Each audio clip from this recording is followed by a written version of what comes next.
Hey, I've got breaking news. Oh God. Ready? Breaking.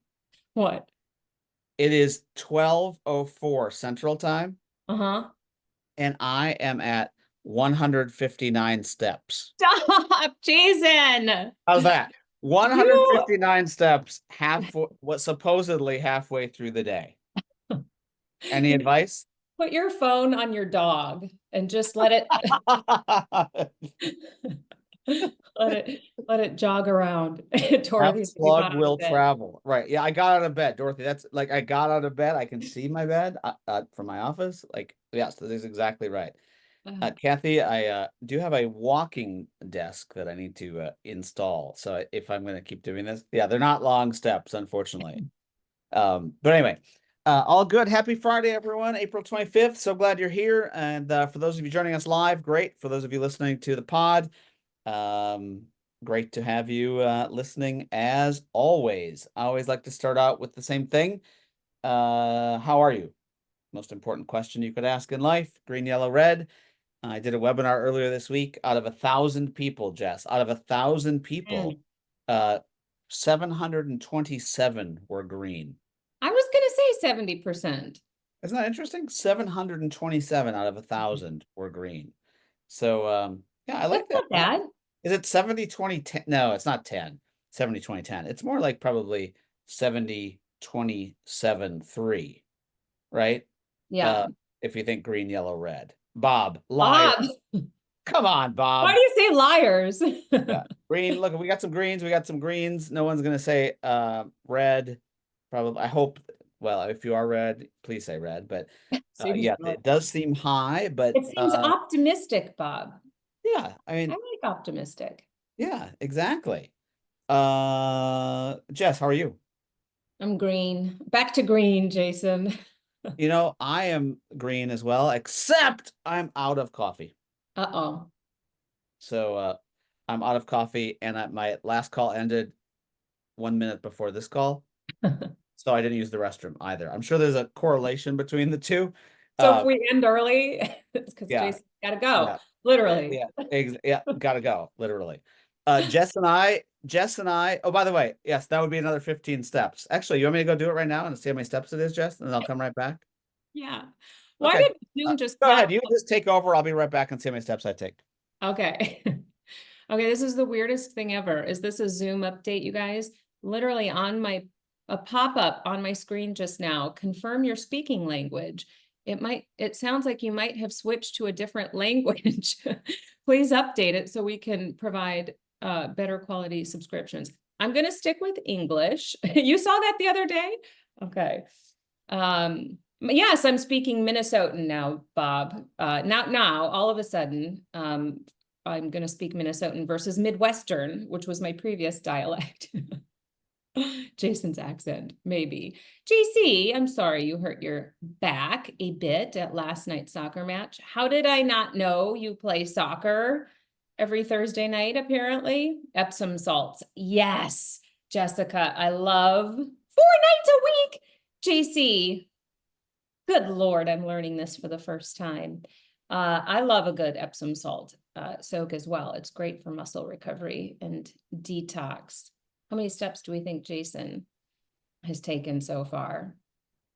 Well, thanks for joining us. If you're new here, we went right to green, yellow, red. Let me do Jason's usual preamble. If you're new here, this is our Now of Work digital meetup. We've been doing this for 5 years plus. We celebrated our 5-year anniversary in March. Usually Bryce Bender is here to tell us exactly how many episodes we have, Jason. And we always start with green, yellow, red. I know, Tammy. We always start with green, yellow, red to check in with people and see how everybody is doing. Bob's got some good step count. Jason, did you grab coffee? No, I decided to go for a Sprite Zero Sugar Cherry Lime.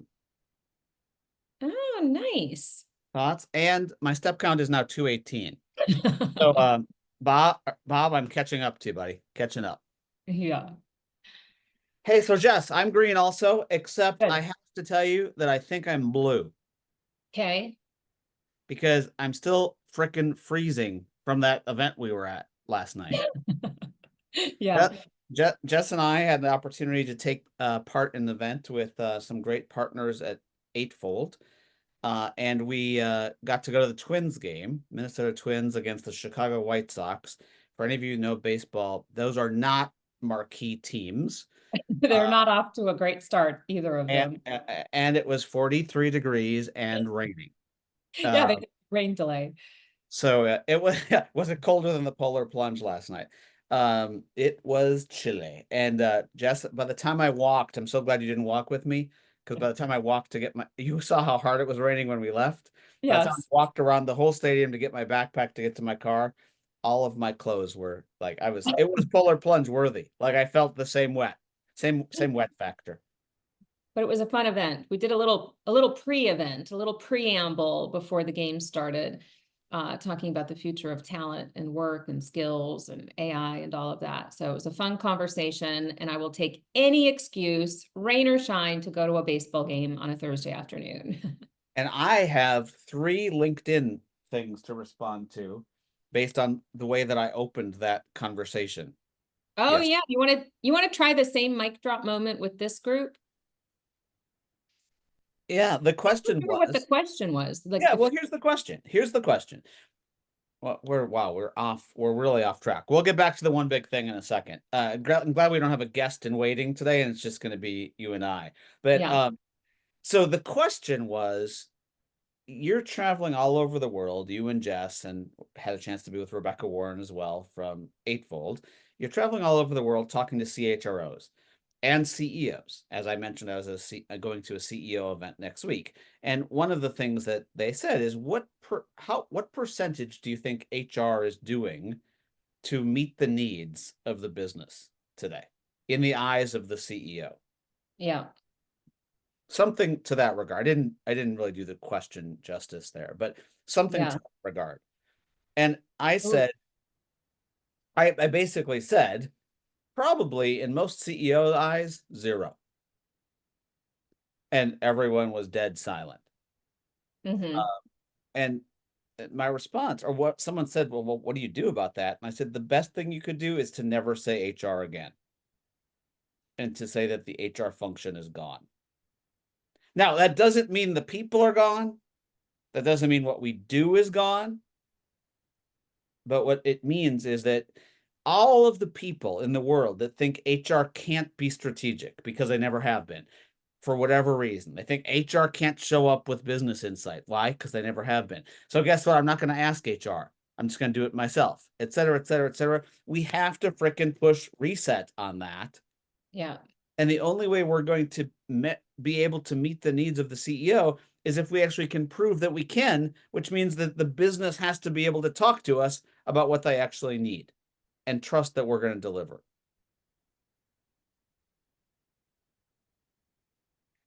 Yep. You also said stop calling it HR. Uh, you said don't ever say HR again, but you said the function itself, as we know it, is dead, should be dead, gone. The future is the future. And somebody in the room said, what do we call ourselves now then? And a lot of people are shifting to talent focused titles or chief people officer.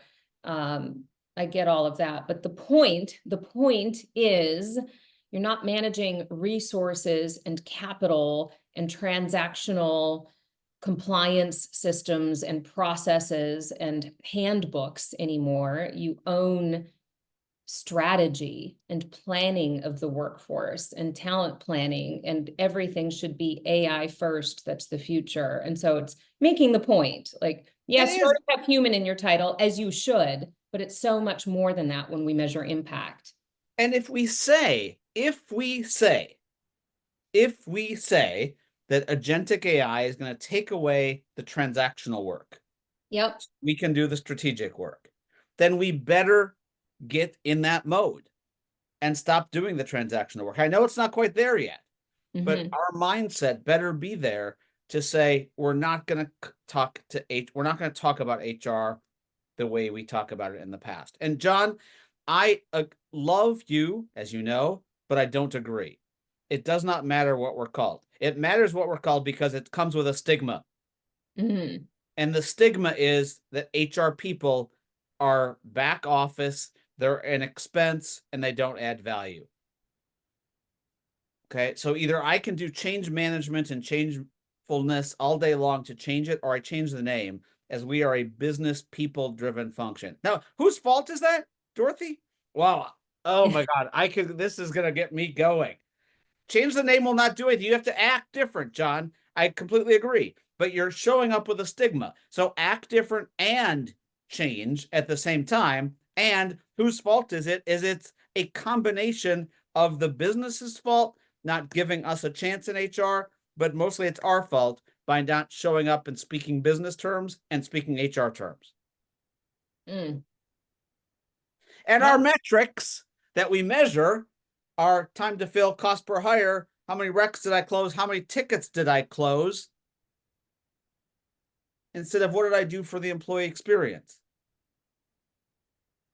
I like Anita's, I wish I could remember where I read this or saw this, that somebody suggested, probably on LinkedIn, that the function will actually split itself, because there still is a necessary administration and compliance and sort of management of operations function that's necessary and will be necessary. And to your earlier point, a lot of that will go the way of agents. But finance has the same thing. Yes, totally. But then there's the strategic workforce planning and talent strategy and execution and activation component that really is the future of HR. So let's have an administrative and compliance function, yeah, and then a human function. Yeah. And think about how, or a work function to think about how humans and machines team. Yeah. But we're in this world. I had 18 agents do projects for me overnight. Mm. Aren't administrators and compliance people also human? Oh my God, Lynn, I did not say that. Oh, Lynn, yes, they are human, but I'm saying, oh, she's kidding.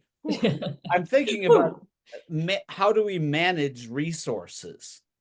And I get they're called human resources today, but they're not going to be just human going forward. Yeah. So the concept of human resources doesn't even make any sense, because we're managing both humans and machines to drive output and measures back to a point that someone made about focusing on what's the North Star and alignment with the mission. Zach.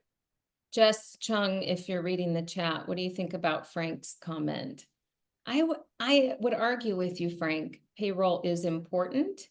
It's also extremely strategic. And I speak of compensation strategy in particular, but I digress. I get where you're going with that. Yeah, it was a good conversation. And then of course, we can't have any conversation these days without people asking about the impact of AI on all of this. Can I just stop for a second? Yeah.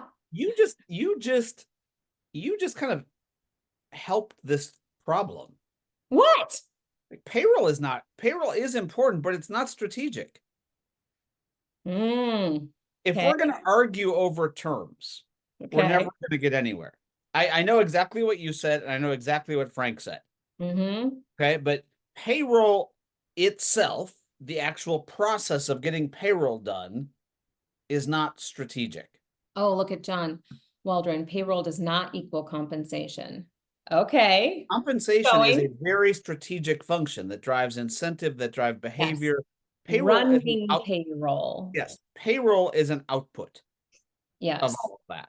Kamala, thank you. Payroll is the execution of a strategy and a philosophy.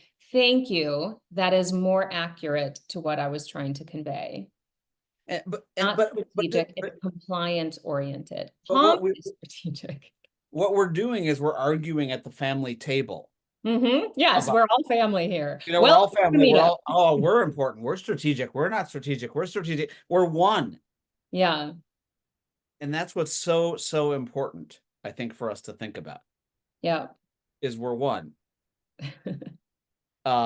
So sorry. Whoa. That was this is what happens when we don't have a guest to rush to and we get to play with and most people probably hate the conversation. They probably get a freaking guest back on instead of you two bantering around like this. But anyway, Frank really got us going on that. I got Yeah. yeah, but I truly think that most of these jobs, most of these things, not people, these things are going to be done by machines that are not strategic, which is why it's really important that we're clear on what do we want to be strategic, what do we want to be great at that's strategic, and where is it okay just to get it done? Like, Yeah. I don't want to be great at compliance. I just want to be 100% accurate. I don't want to be great at payroll. I just want to be 100% accurate. You know what I mean? And guess what? Machines are better than people at that. Totally. I think we're arguing the actual point that needs to be made. There's not a function in business, I hope, that's not infighting at the family table about the difference between getting necessary stuff done well and accurately and efficiently so you can get to higher order work, so you can get more strategic, get beyond. I hope marketing is arguing like this around the operational side and the stuff that needs to happen, and should we still be doing this versus that versus the more strategic part. Like, I hope every function of business is sorting themselves out this way. Why in HR do we still solve tickets? Mm. It's just Yeah, like your someone freaking earlier car said, doesn't. stop calling It's us like your surgeons. car doesn't work. Like you fix one thing, something else breaks, and but oh, that wasn't on the ticket. Like that's not strategic.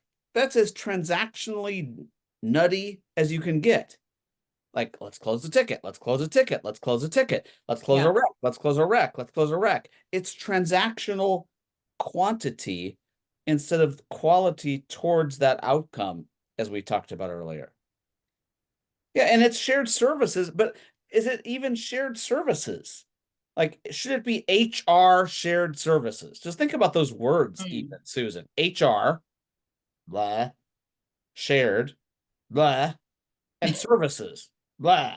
Like, service means reactive. So I'm creating a reactive function to share all of this stuff coming together instead of I agree, Susan. That's why we created it, but let's make it a strategic function driving over experiences, outcomes, and measure something that matters. Like what actually happens, Susan, is HR shared services does drive employee experience, but we're measuring how many tickets we close. Like if we said, let's not call it a service center, but an experience center. Mm. Or let's not call them service agents. Let's call them experience agents. Wouldn't that be like, oh, the job here is not reactive. It's to create an experience. Oh, I want to read Linsky, but if AI is embodied, then are we managing AI, or are we just living in a management culture that's doing what the company needs done using humans using AI? Oh, God, I love all this conversation. Business enabling areas. We do need to help the team focus more on the business goals versus transactional. Ah, John, does HR know? Yes, I don't. Every Lynn, people here I know wishes they I could. get back to Lynn's comment because I think she's making Yeah. fun of on my blog post or my Substack Oh, post. I What haven't read it yet. AI is not embodying anything. AI is not a body. Humans are embodying AI.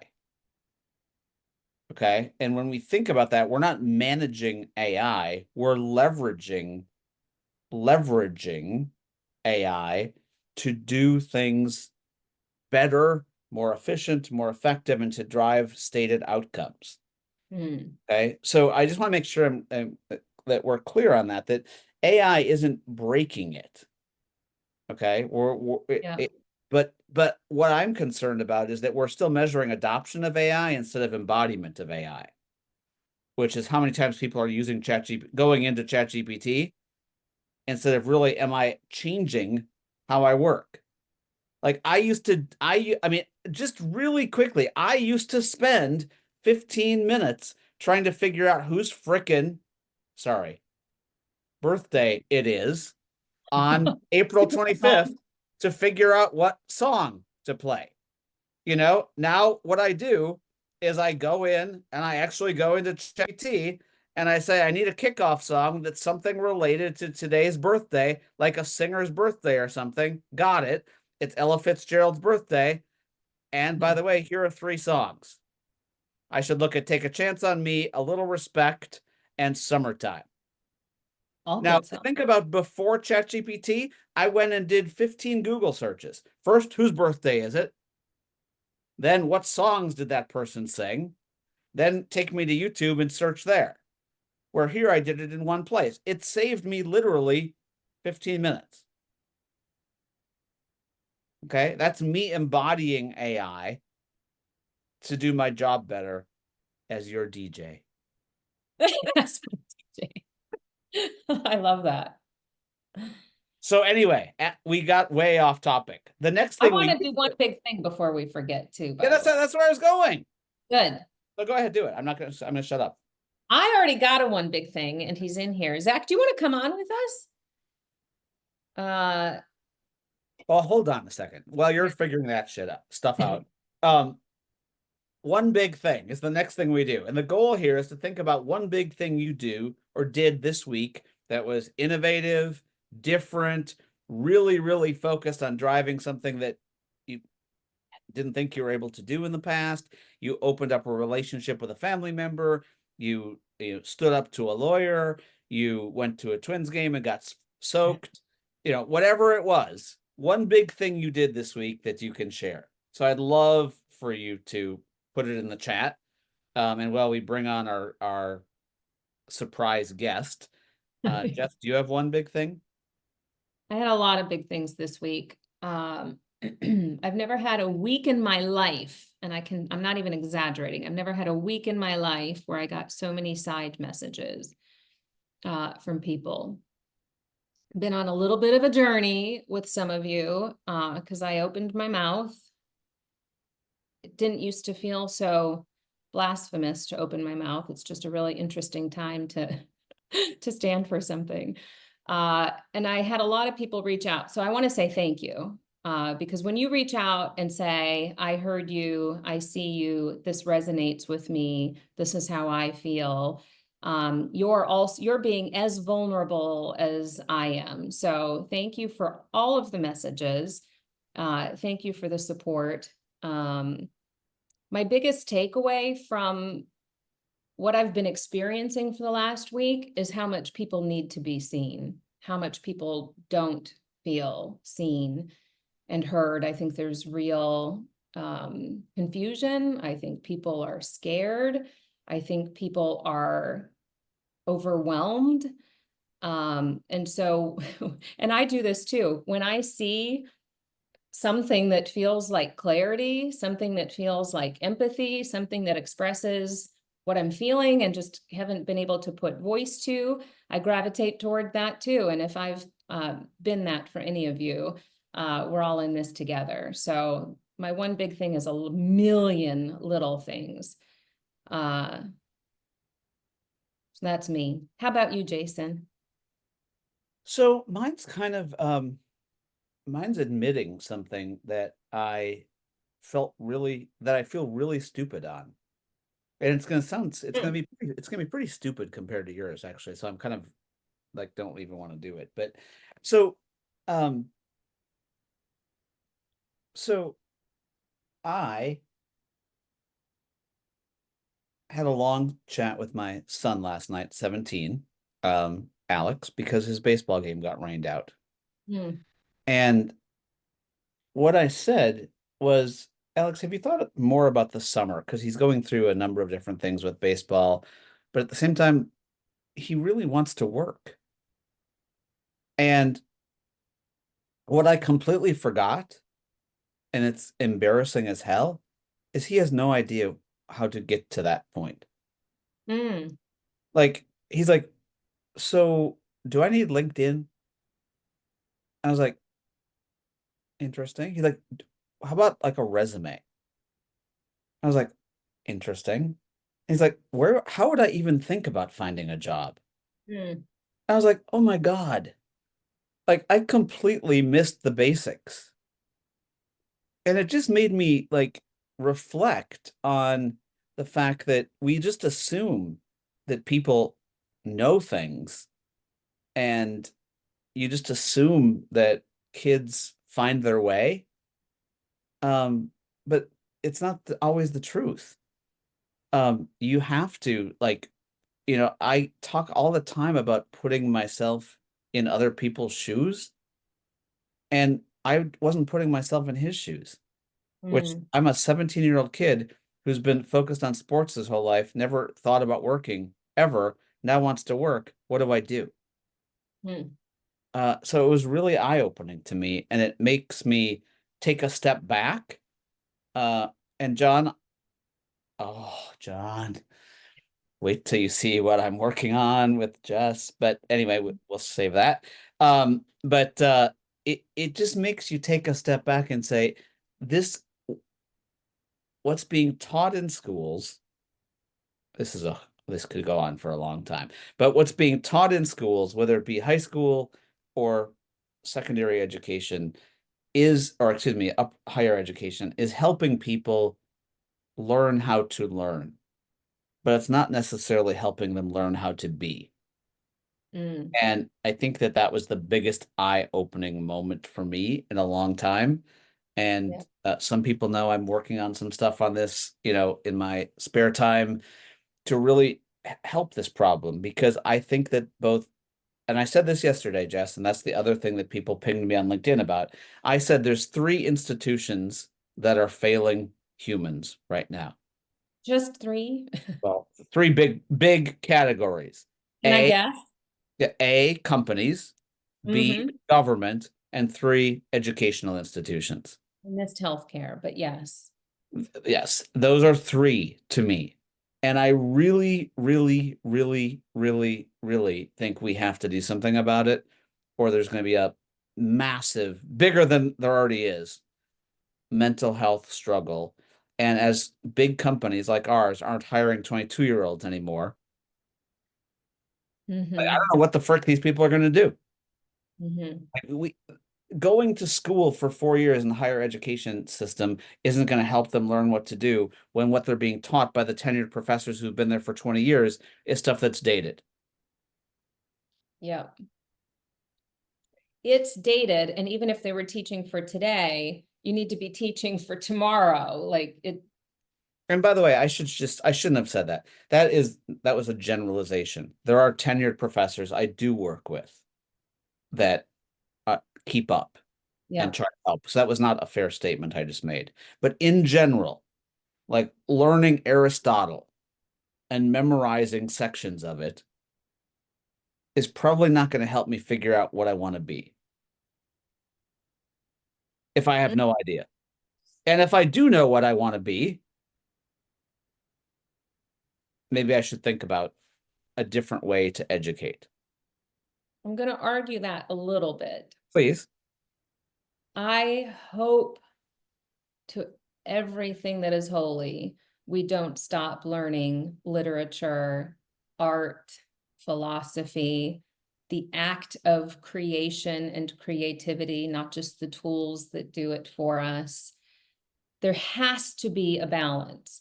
I literally would love to go back to college. The thing I loved about college the most was the act of learning. It almost didn't matter the subject matter, and the act of learning, of sitting in a classroom, forget the environment, sitting in a circle of learners who were hungry to ask good questions and to banter things like we are now. I hope we don't forget how to have that skill, the art of dialogue and conversation. I think that's why some of our systems are such a mess right now. We don't even know how to have thoughtful, empathetic dialogue anymore. And I fear that if we don't protect an environment and a way to teach and learn that together, call Aristotle or anything, just insert the blank, fill in the blank. I fear that that will, I don't know what's going to happen to it. Yeah, Jess, by the way, just so you know, I completely agree with you. But by the way, when I said that, I don't mean people shouldn't be learning, Yeah, but it's the style in which they're learning. It's the way in which they're learning. It's the fact that they're coming out of school $300,000 in debt and have no idea total. what they want to be and can't find Yeah. a job. So I agree with everything that you just said. Yeah, we don't need to pay like high tuition prices to have to learn that way. So I think it's the system and the model that maybe we're struggling with. I wish when we talk about the future of AI, I want to go to philosophy class and have that conversation. I don't care how the tech is built. I do. I do. That's why I got in trouble.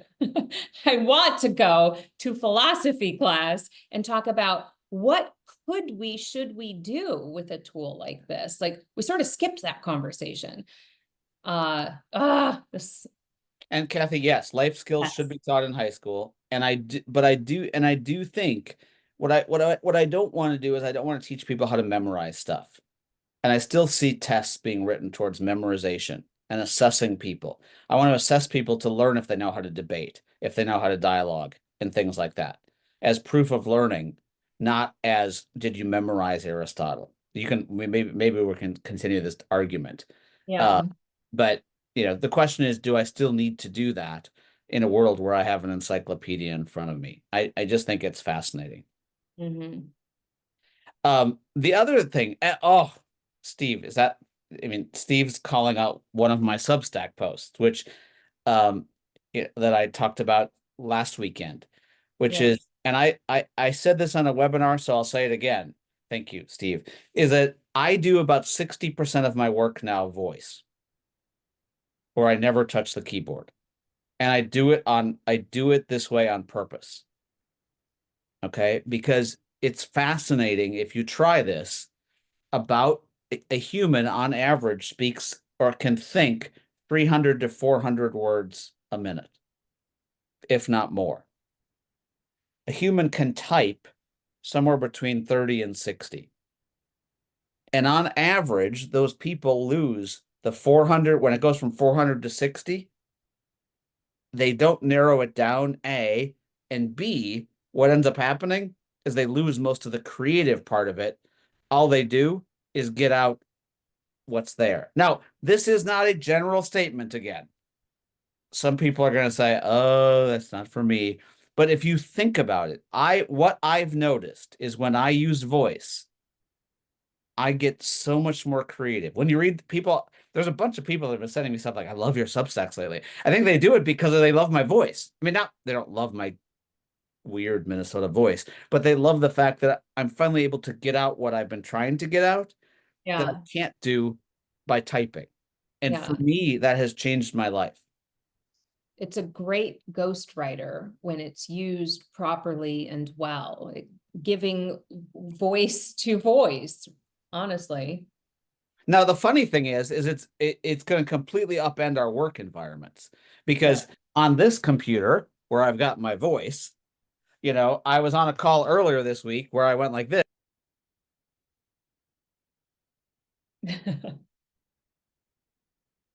Everyone said, you're on mute. I'm like, no shit, I'm on mute. I'm not talking to you. You know what I mean? There's a whole bunch of changes that we're going to have to make about workplaces. If everyone's going to start talking, is it really that? Are they going to be sitting at their desk talking in an open space? Mm-hmm. So there's all kinds of weird stuff like that we're going to have to think through. Bob, I will listen to that. I do think that's fascinating. Voice AI. This is one of the things I love the most about AI is the accessibility of knowledge, content, create, the act of creating. I think anytime technology advances, if we think about it the right way and design it as such, it increases accessibility to tools that can help more people have more impact and do more things. Hey, Jess. Yeah. I'm going to show a video. Okay. And I want to get people's thoughts on this video. Okay? Because I wasn't going to do this, but it goes along with what we're talking about. Will you nod to me if you can hear this, Jess? Mm-hmm.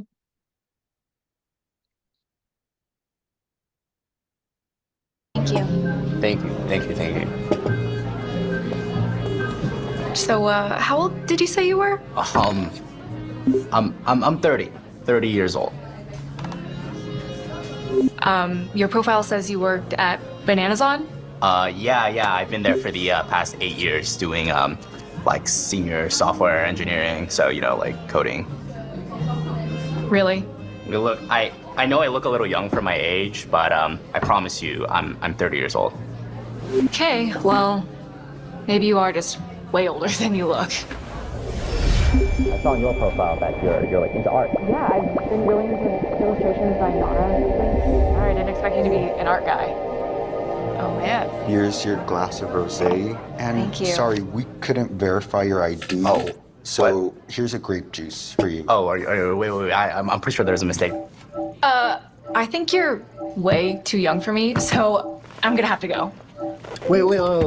Okay, look, listen, I know I lied about my age. I'm sorry. But the second I saw your profile and I the painting with the tulips, you're just like the most gorgeous girl ever, and you're such an unbelievably talented artist. Do you think you can just give me like one chance to show you I can make this work? Can you give me some time to think about it? Are you free sometime next week? Ooh, actually, next week I have this anime convention I gotta go to with my boys. Do you think you could do like next month, maybe?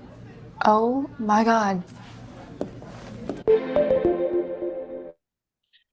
Okay. Oh, I love Steve's reaction. Looking forward to our thing in a few weeks. Yeah, I don't know if I'll end up being there, but I'm hoping to. I'm hoping to. It's been. What do you guys have like a So, guys, thoughts on that? Oof. I'd love to get the people's thoughts. So, by the way, that is a true product. What was it called? Cluely? Cluely. That's a product that you can use during interviews. You saw the concept of where it said cheating.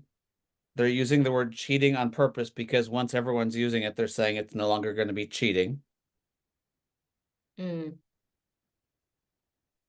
Wow. Those glasses are available today. That software is available today. I actually am running the software on this laptop. So basically anything on the screen, it tells me what's there and how to interact with it.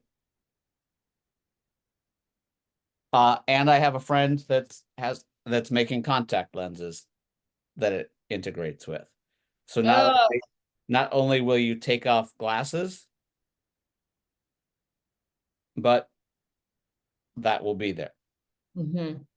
So all of that being said, when everyone has that much information, now there's going to be a bunch of people like, oh my God, terrible.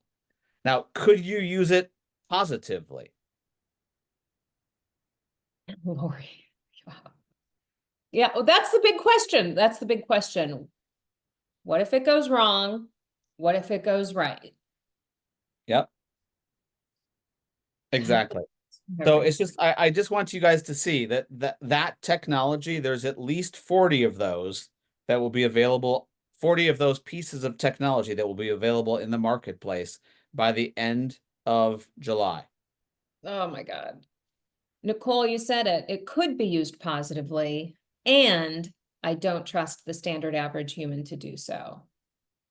This is why every single conversation we have comes down to trust and transparency. Yep. The data you use, for what purpose, how you responsibly govern, maintain, manage, measure outcomes. Like, it doesn't matter what the tech can do. It matters what you intend to do with the tech. Right. So Bob said, so even moving to in-person interviews won't completely mitigate this in TA. So what do we do, Bob? This goes back to a conversation. This goes back to, so maybe it's time to change what an interview is. Jessica, I will share it. I'm going to share two things. First of all, I'm going to share that company or that link right there. The only reason I like sharing that is because that's where my son is at, and that piece of software was developed by one of my son's friends. Where he's at. So my son is part of an incubator in Malaysia and Singapore right now, where all they're doing is experimenting on uses for this technology. And one of the pieces of money, quote unquote, or one of the products is a product that he didn't build, but one of his friends did. And the link I just put in the chat as well. But I just wanted to share it with you. He sent it to me and he's like, try this on your laptop. And by the way, for those of you that don't, for those of you that can, by the way. And I say can because you want to make sure it's not that it's in your company's ability, and it's not going to break some rule. Download it on your computer and try it. And it's amazing. Like all it's going to do is look at what's on your screen and say, I don't understand why Bitcoin is up today. Or I don't understand why the Twins lost to the White Sox yesterday. Based on what's in your browser, and it will talk back to you and give you that response. Fascinating.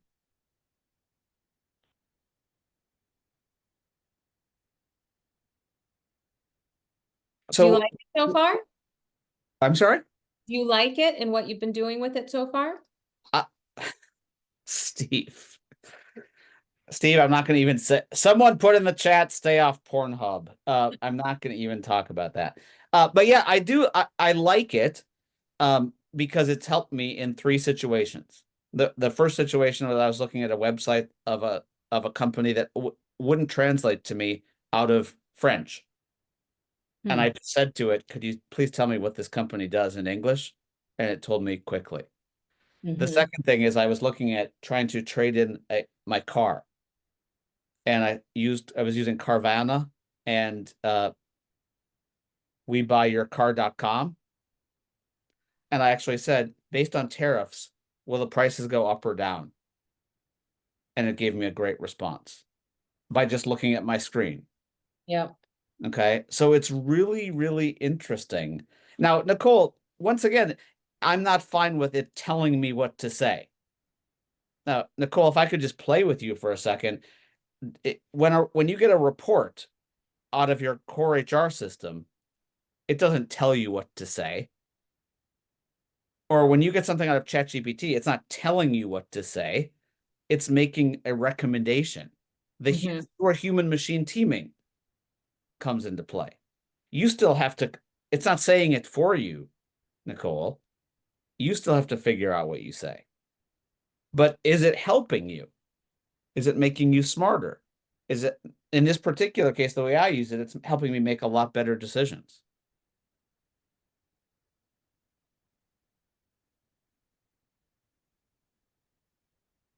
I like it. I like it. I like all the questions we're asking even better. What about the one big thing from our guest that was jumping on? Oh yeah, let's ask. Okay, I already got a sneak peek because he sent me a cool picture this morning. Zach, JC, can you help us promote Zach? There he comes. Zach! Hey, Zach, how are you? Hey guys, how are you? Can you hear me okay? Yeah, Very absolutely. well. And by the way, Jessica, just your comment on there that you just put about, I see there being an issue with people distinguishing and seeing it as a choice.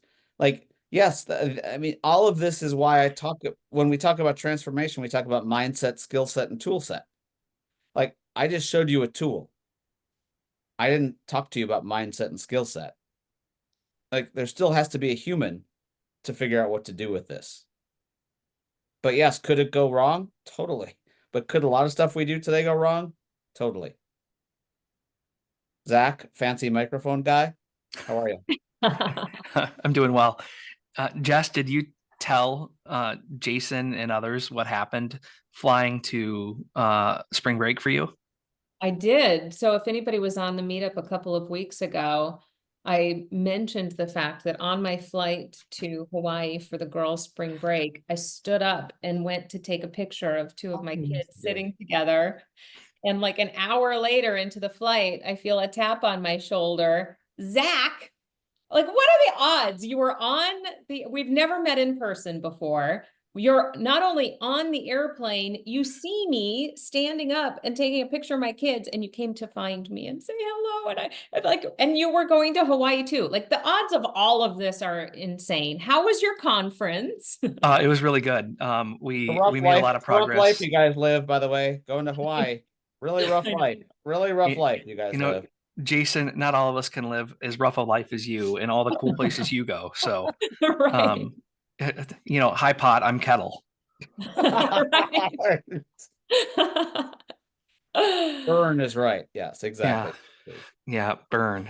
Oh, that's Hey, amazing. thanks for letting me share this with you. So, I work full time in med tech, and that's why I was going to Hawaii. There was a conference over there that I had to go to and talk to a whole bunch of doctors about a project I'm working on.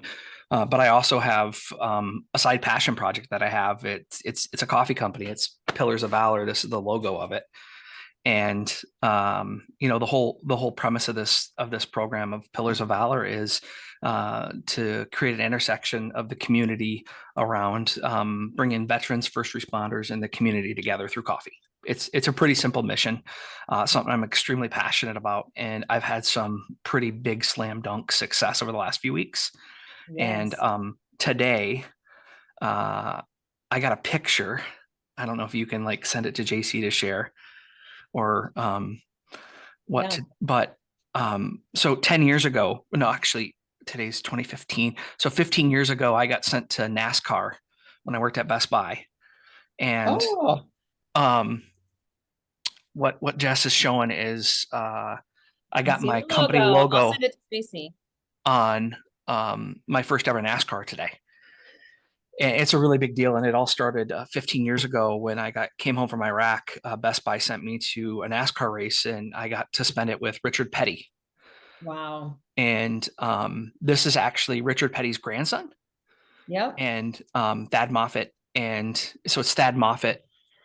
He's number 46. And so he's at Talladega this weekend racing. So the race is at Talladega. So the first time I ever get I'm on a race car at Talladega this weekend. So it's really cool. I'm super excited about it. And Thad is excited about it. He's the NASCAR driver. And so the Petty family, they have a huge tradition of supporting the military. And so he's thrilled about carrying on that legacy for his family. And we're partnering to help raise awareness about this. And so you'll be seeing my brand with his family's car, the number 46 Thad Moffitt, for the rest of the season. It's pretty cool. And we're going to be able to, I'm going to be able to share and bring that dream of getting people to the racetrack like I got in 2010 where Best Buy sent me. So through the sale of my coffee, shameless plug, in partnership with Thad Moffitt, we're going to be able to send veterans and first responders to have an exclusive experience at NASCAR. And it's going to be pretty cool. And I'm super proud of it because they're going to get racetrack access, get to sit on top of the pit box, watch the races, go down on pit row, stand next to him. And like, it's going to be absolutely fantastic.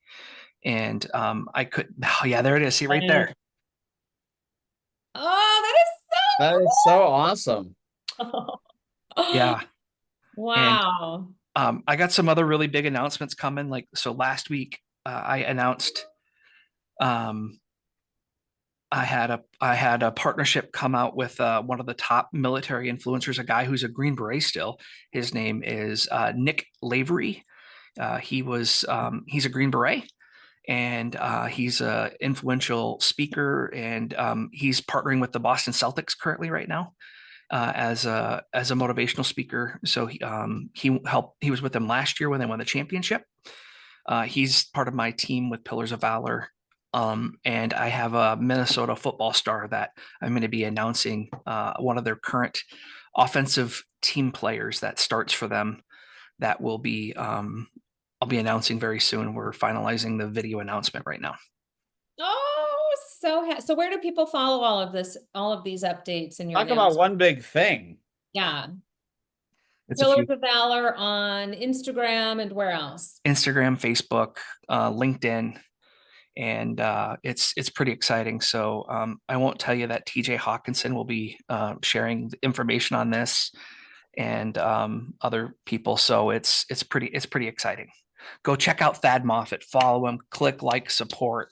What he's doing as a 24-year-old kid to support our veterans through this stuff with me is phenomenal. A little brand like mine, what we're going to do is we're going to change lives. Yeah. Little brands do big things. Lynn is asking where you're distributed.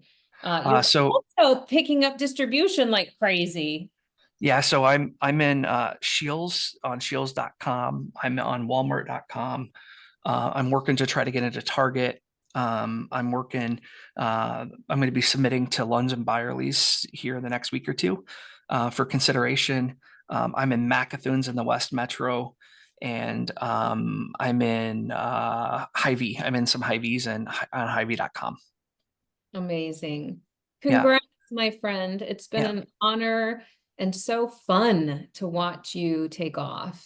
Yeah, thank you very much. And total passion project. You know, I give a percentage of my proceeds back. I help support a couple veteran nonprofits. One of them teaches veterans how to run a business. I went through it myself. One of them gives grants back to Minnesota veterans to say thank you for your service. I got a grant from them myself. And the other one is a nonprofit that takes veterans and first responders on hunting and fishing trips of a lifetime. Oh, I love it. So cool. Yeah, thanks for letting me share that with your platform today. I really appreciate it. Yeah, absolutely. Proud of Very you. cool. Thanks. Congratulations. Yeah, and I still have a care package coming from me. It's sitting over here. I just haven't mailed it yet. I can't wait. Look, You know, I love my these coffee. cool, look at these cool hats. Like, You need some coffee. Check out that website. It is cool stuff. Thanks, man. Yeah. Very cool. Thanks for coming on, Zach. Thanks, guys. I love what you do, and every time I get a chance to come on that I don't have a meeting on a Friday, I'm here with you, and I just love what you do. I love I just want you to know that the stuff you talk about isn't just applicable to HR, and it really truly is applicable to all facets of a business. And it's not just AR. So I just want you to hear that. And I sit in marketing as a product manager. Thanks, man. Look at these. Look at that. I love determination, tenacity, heroism, courage, remembrance. Like, amazing. You're clearly in marketing. I created this brand in 3 weeks, and there's a really deep story behind it. I got stuck in a crappy spot one day, and anyway, pick up the phone and call somebody if you ever get stuck there. Yeah. And anyway, it turned it into a positive. But the AI part, like it's in every aspect of every business. And so in product management, I can see it. That's where I sit in medical development for products. So don't pigeonhole what you're thinking about to just HR. And we're not using HR, people, the people side of the world. Yep, you nailed it. Absolutely. Awesome. In fact, I'd love to see AI solving more healthcare and health access and patient outcome issues. Yeah, absolutely. And you know, when you're talking about like put the glasses on and like answering questions, I could see that completely in a good favorable use when it's like diagnosis, when a doctor's coming in or a nurse or a practitioner, they sit down and they're diagnosing someone and having a conversation, like how do you think of like an underdeveloped world and like an underdeveloped nation, right? And they could put somebody that maybe doesn't have to know how to ask those questions, right? And they could elevate the level of care, how to triage someone quicker. I just got goosebumps, by the way. But I think of like what Butterfly did to the ultrasound machine. And by taking it, minimizing it, and creating it in that little handheld capability, I see a technology like this being able to truly open up a completely different market for underserved, underdeveloped nations to be able to provide a different level of access to healthcare for people and being able to diagnose it. So I'm a huge proponent of it from the positivity aspect of it. I love the mindset, Zach, because that's the thing, that when you show examples like that, like it's not meant to just like the minute we all start to worry about what if something goes wrong, what if something goes wrong, what if something goes wrong. And I totally get that. There's things that can go wrong with any technology. Yep. What if something goes right? And as what you just described are exactly where where we try to introduce this stuff to show people. Yeah. Anyway, so keep up the great work, guys. I love what you do. Thank you. Thanks for being. Have a good weekend, Zach. Yep. Thanks. You didn't think we'd take the whole hour. Yeah, exactly. Well, Jess, I hope you have a good weekend also. Thank you. That was a fun conversation. We should do these. Maybe we should do it just you and I more often. I know we say that every time. When I see a hole in the calendar, I do not rush to fill it. I think it's important to let a conversation breathe invite the community in a little bit more than we can when we're rushing to a guest. So thanks for always hanging with us, you guys, and trusting us. And just like cross your fingers for my car right now. We seem to be having trouble just getting it back on the road. And speaking of the road, I'm going to go run more than 5 miles. I have my next Ragnar in 2 weeks and I have not peaked yet. I need to get more than 5 miles today. So that's what I'm doing next. Yeah, I told her she had a nice dress on and she goes, "This is not a dress. This is my running." It's my running top. So, Because it's a little chilly today. yeah. Have a great weekend, everyone, and we'll see you soon.